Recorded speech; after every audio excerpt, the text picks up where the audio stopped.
Hello! Today we're going to be making some scratch art. So your first step is to decide the size of paper. You can do a full-size piece of paper, a half sheet, or a quarter-size sheet. It is really up to you. Just know that this is a lot of coloring. So if you do a full-size piece of paper, it's going to take you more time. Totally fine, whatever you decide to do. For this project, you will need just crayons, okay? And you will need to be making sections of color that are completely colored in. Any space that is not colored, the black is going to stick to it and you won't be able to scratch that away. So what we will be doing is we will be starting with our first layer of crayon, and I have decided that I want to do an ocean scene with a boat sailing by. So I have my sunset when I've chosen yellows and oranges, and notice I didn't actually draw a sunset. I used colors that represent that sunset. So I've got some oranges, pinks, yellows, and I'm going to use that to create my sky later on.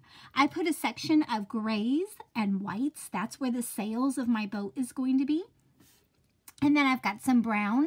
That's where the body of the boat will be. And then down here are my blues and purples and a little bit of greens to show where my ocean is going to be. So I've got all sorts of different sections that I have already decided on based off of the subject that I'm going to do.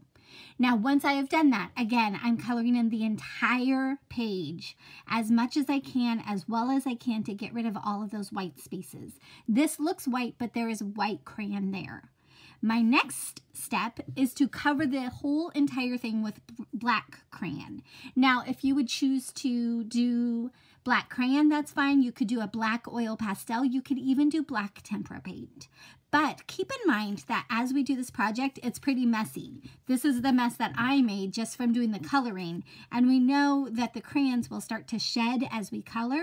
So make sure you've got a piece of paper underneath. Even a piece of newspaper that you can spread out and just throw away would be a great idea for this project. Now with the black, I need the whole thing covered over. So right on top of all of that beautiful color, I'm putting as thick of a layer of black as I possibly can. I don't want the colors to show through. I want it to try to be one solid color. It's kind of difficult to do. You have to push hard and you have to get all the way to the edges of your paper.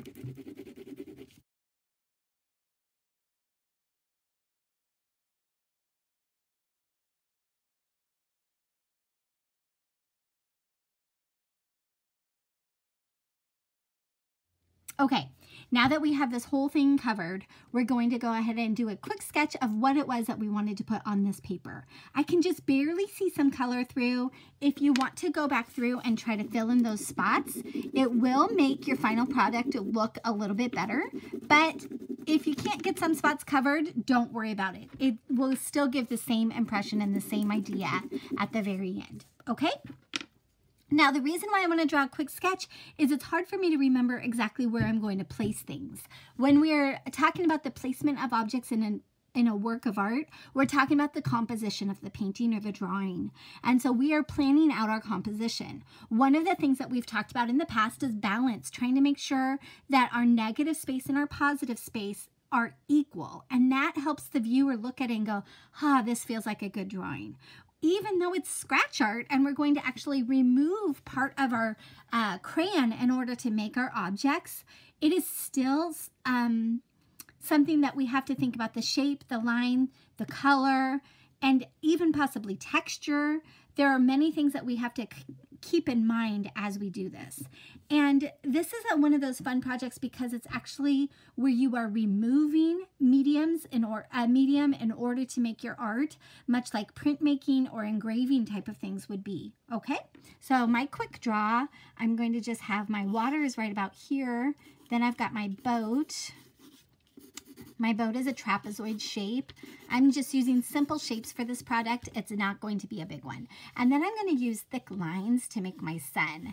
And that will give some texture here. And I'm going to use wavy lines for my water.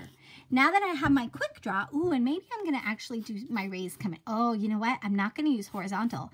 I'm going to use diagonal lines to make it look like the sun is shining down like this. Okay?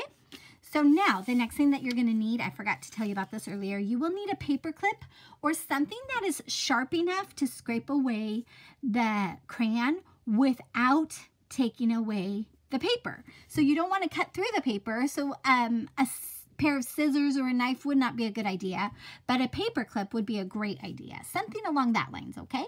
Now I'm going to start right here with my boat. And as I do this, I'm going to get my texture and I'm going to get my shape. I'm focusing on my shape and my texture right now. Now, every line matters when you're doing a project where you're removing a medium.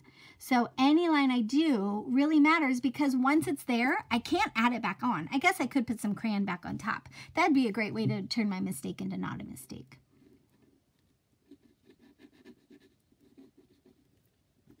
And I want my sail to be like a pure white. Ooh, I'm glad I put my white there.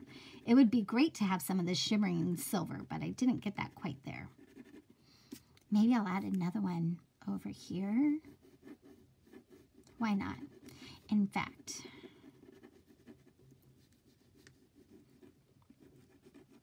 perhaps I need to make my boat bigger. So I'm going to go ahead and extend it out. And I'm going to see if I can figure out how to fix that. So, oh, there we go. And let's add one more right here.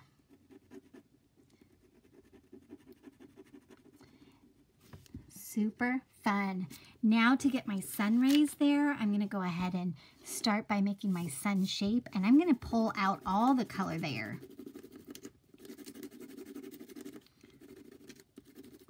And now my rays, I'm going to use thicker lines to start with, some nice thick bold lines. Oops, I can't go too far down there. Do you see how the color changed?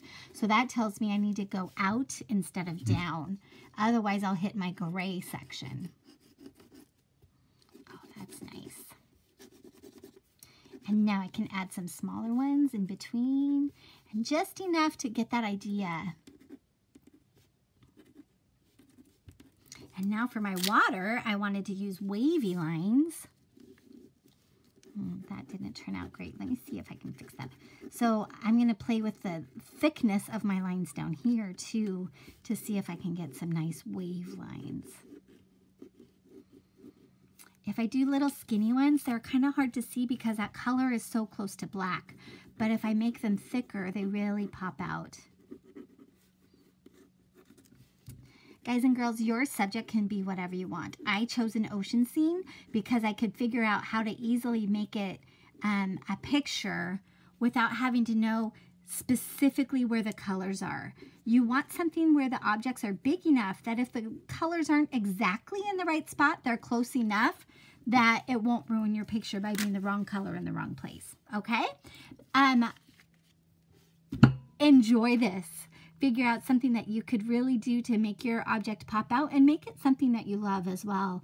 Think of a place you like to go to or a type of animal you love, something that you just really enjoy drawing and making, and then use that as the inspiration for this project.